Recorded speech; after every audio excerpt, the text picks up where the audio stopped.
ప్రతి మనిషికి ఒక రేట్ ఉంటుంది. ఇన్ఫ్లుయెన్సర్స్కి ఒక రేట్ ఉంటుంది, యూట్యూబర్కి ఒక రేట్ ఉంటుంది, పాలిటీషియన్కి ఒక రేట్ ఉంటుంది, పోలీస్ వాడికి ఒక రేట్ ఉంటుంది. ఇంతకంటే నీ రేట్ అంటారు. ఈరోజు నేను నీతోనే మాట్లాడతాను. ఇన్స్టా యూట్యూబ్ స్క్రోలింగ్ చేయడం ఆపేసి, అసలే నీ చేతికి దొరికెట్టుకో, స్కిప్ కొట్టడం ఆపేసి ఈ వీడియో స్కిప్ కొట్టామని నీ జీవితంలో ఈ టాపిక్ అనేది ఎప్పటికీ తెలుసుకోలేదు. ముందుగా మన ఛానల్ సబ్స్క్రైబ్ చేసుకున్నాను, నా కోసం కాదు, నిన్ను నువ్వు షైన్ చేసుకోవడానికి. చలో ఇప్పుడు మనం టాపిక్లోకి వెళ్ళిపోదాం. బెట్టింగ్ యాప్స్, వీటిని ఆపేయడానికి కొంతమంది ఫైట్ చేస్తున్నారు. ఆ ఫైట్కి చాలామంది సపోర్ట్ కూడా చేస్తున్నారు. సపోర్ట్ చేసే ప్రతి ఒక్కడు బాధితుడే. అసలు ఇన్నాళ్ళు లేని సడన్గా ఇప్పుడే దీనికోసం ఎందుకు ఫైట్ చేస్తున్నారు? ఇన్ఫ్లుయెన్సర్స్, యూట్యూబర్స్ అందరూ జైలుకి పరిమితమైన అసలు ఈ బెట్టింగ్ యాప్స్ ఎవరు ఆపగలరు? దీన్ని ఆపగలిగేవాడు నువ్వు మాత్రమే. సామాన్యుడు మాత్రమే దీన్ని ఆపగలడు, దాన్ని మార్చగలడు. ఇప్పుడు వార్డు మెంబర్ నుంచి సీఎం వరకు ఒక నాయకుడిని నిలబెట్టేది ఒక సామాన్యుడు. నీ ఓటు అనే ఆయుధాన్ని వాడుకోండి. ఇప్పుడు మనం మూవీస్ గురించి మాట్లాడితే ఎంత బడ్జెట్తో తీసిన మూవీ అయినా కానీ సాధారణమైన ఒక 100-150 టికెట్ పెట్టుకొని వెళ్ళే ఒక సాధారణమైన ఆడియన్ని ఎంటర్టైన్ చేయాలి. ఆ ఆడియన్కి నచ్చితేనే ఆ బొమ్మ హిట్ అయింది. ఇప్పుడు మనం ఇన్స్టాగ్రామ్లో ఇన్ఫ్లుయెన్సర్స్ తీసుకున్నా కానీ, యూట్యూబర్స్ తీసుకున్నా కానీ, వాళ్ళు ఒక సాధారణమైన వ్యక్తి కంటెంట్ క్రియేట్ చేసి ఒక ఇన్ఫ్లుయెన్సర్ అవ్వాలన్నా కానీ అవన్నీ నచ్చేది ఎవరికి? ఖాళీగా కూర్చొని ఫోన్ స్క్రోల్ చేసే వాడికి మాత్రమే నచ్చాలి. అంటే ఇక్కడ ఉండేది కూడా ఒక కామన్ మ్యాన్. ఒక కామన్ మ్యాన్ అయి వీళ్ళందరం డిసైడ్ చేయగలరు. ఇక్కడ వీళ్ళందరం కంట్రోల్ చేస్తుంది నువ్వే.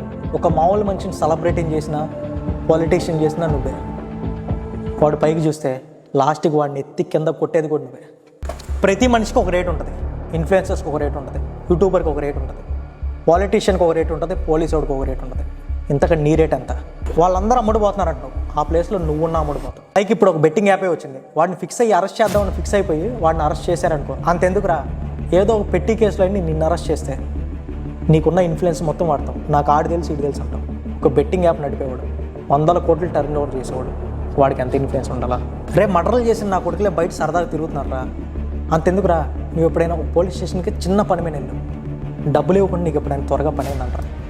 కానిస్టేబుల్కి ఒక రేట్ ఉంటుంది, ఎస్ఐకి ఒక రేట్ ఉంటుంది, సిఏకి ఒక రేట్ ఉంటుంది. డబ్బు ఉంటే అబద్ధం నిజమైపోయింది, తప్పు చేసినప్పుడు కూడా బయట తిరుగుతూ ఉంటాడు. అవినీతి ఎక్కడలేదురా. నువ్వు చిన్నప్పటి నుంచి పుట్టి పెరుగు తిరుగుతుందంతా అవినీతిలో. చదువుకుంటే బాగుపడతానని చెప్పింది ఎవడరా?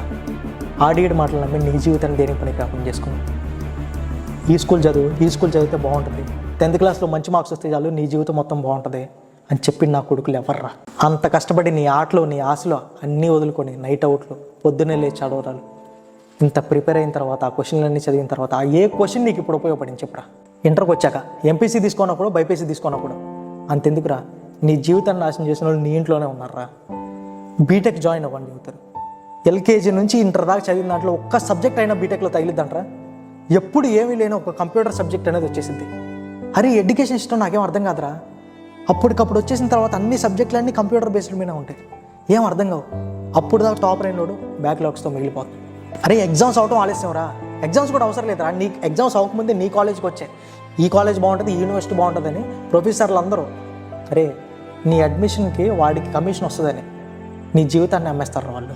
అరే ఒక ప్రొఫెసర్ కొడుకు వాడి కాలేజీలో జాయిన్ చేసిన వాడు ఉన్నాడు చూసామంటారా, వాడిని అక్కడ జాయిన్ చేయడు, వాడిని మంచి మంచి యూనివర్సిటీలో. అవినీతి ఎక్కడ లేదురా. ఏ గతి లేక ఎలాగోలా ఇక ఆ సబ్జెక్టులన్నీ క్లియర్ చేసుకున్నాను. కాలేజ్ బయటకు వచ్చిన తర్వాత కానీ అర్థం కాదు, నాలాంటి ఎంతోమంది కుర్రాల జీవితం ఇలాగే దేనికి పనికిరాకుండా పోతుందండి. అరే ఒక జాబ్ ఇంటర్వ్యూకి వెళ్తే చిన్నప్పటి నుంచి చదవంతా దేనికి పనికిరాదేంట్రా? అందులో ఒక్క క్వశ్చన్ కూడా అడగదు. వాడు అడిగే క్వశ్చన్ నాకు తెలియదు. అరే ఈ క్వశ్చన్ చదివితే బాగుపడతావు, ఈ గ్రూప్ తీసుకుంటే సెటిల్ అవుతావు అని చెప్పిన ప్రతి ఒక్కడు నన్ను మోసం చేసినట్టే కదరా. లాస్ట్కి మీరే అంటున్నారా నాకు జాబ్ రావట్లేదని, నేను దేనికి పనికిరాను ఉన్నది. ఫైనల్గా ఒక్కటే ఆలోచించరా, నువ్వు ఎవరి మాటలు విన్నా లాస్ట్కి దేనికి పనికిరాకుండా పోయేది నువ్వే. నీలో ఉన్న టాలెంట్ నువ్వు మాత్రమే గుర్తించగలవు, వాడి వీడు ఎవడరా గుర్తించడానికి? ఇలా డైలీ నిన్ను మోటివేట్ చేయడానికి, నువ్వు దేనికి పనికిరావు అన్న ప్రతి ఒక్కరితో సమాధానం చెప్పించడానికి నేను నీతో మాట్లాడుతూనే ఉంటాను. నా మాటలు నీకు వినిపిస్తే ఒక్క లైక్ కొట్టరా. ఈ వీడియో ఎవరికి షేర్ చేయాలనిపిస్తే వాడికి షేర్ చేయి. మన ఛానల్ సబ్స్క్రైబ్ చేసుకోరా.